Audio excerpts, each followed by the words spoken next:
کچھ کے لیے جشن کا موقع تھا تو کچھ کے لیے دل دہلا دینے والی خبر۔ صحافی، اینکر، رپورٹرز سب دیوانہ وار دوڑ رہے تھے کہ کہیں سے کوئی تصدیق مل جائے۔ پارٹی ہیڈ کوارٹرز میں چیئرمین پارٹی ایک سرد آہ لیتے ہوئے خالی نگاہوں سے بالاج کو دیکھ رہے تھے۔ تم نے غلط کیا ہے بالاج۔ اس کی آواز میں افسوس اور کہیں نہ کہیں شکست کی جھلک تھی۔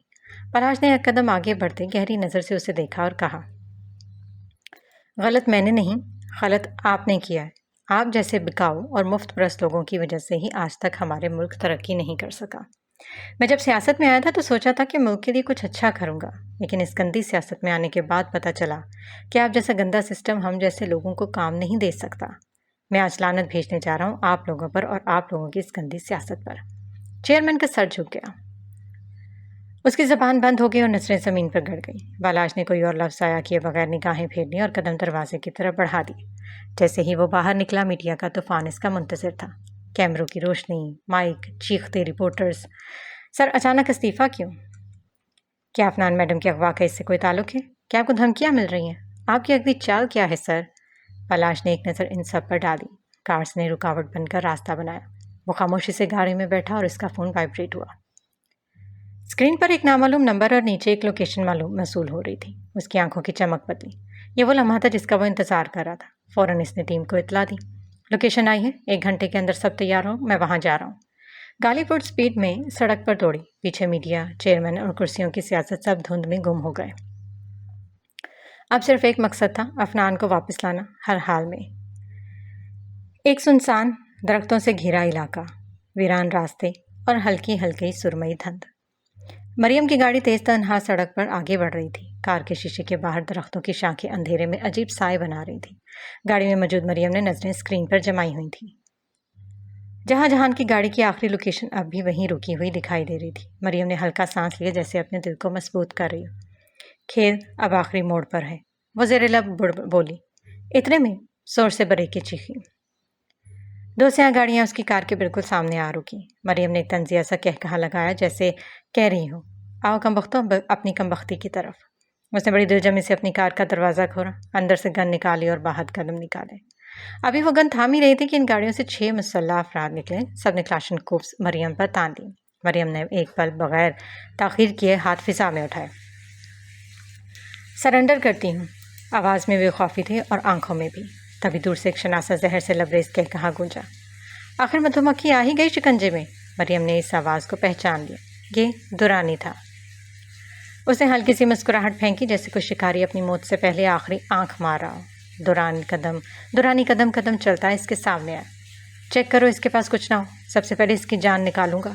ایک گارڈ آگے بڑھا، اس کے کندھے پر زور سے بندوق ماری۔ مریم کی آنکھوں کے سامنے اندھیرا چھا گیا۔ وہ نیم بے ہوش ہو کر زمین پر جھول گئی۔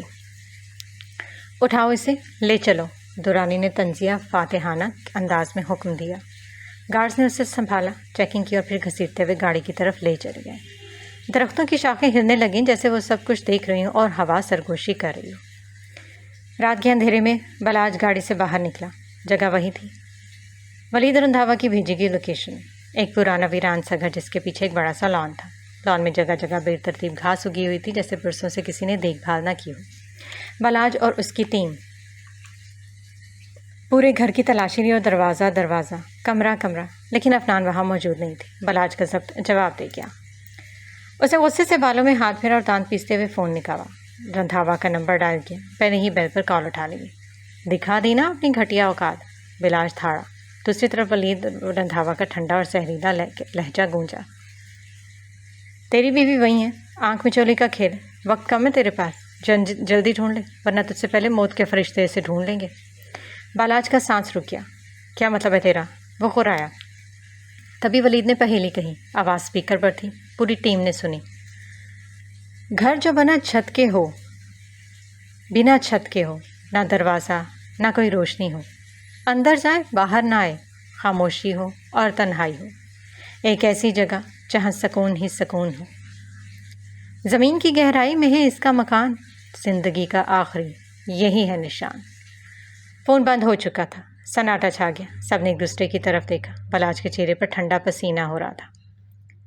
وقت تیزی سے بیت رہا تھا۔ تبھی ٹیم کا ایک بندہ بولا، سر یہ قبر ہو سکتی ہے۔ بالاج ایک جھٹکے سے ہوٹ میں آیا۔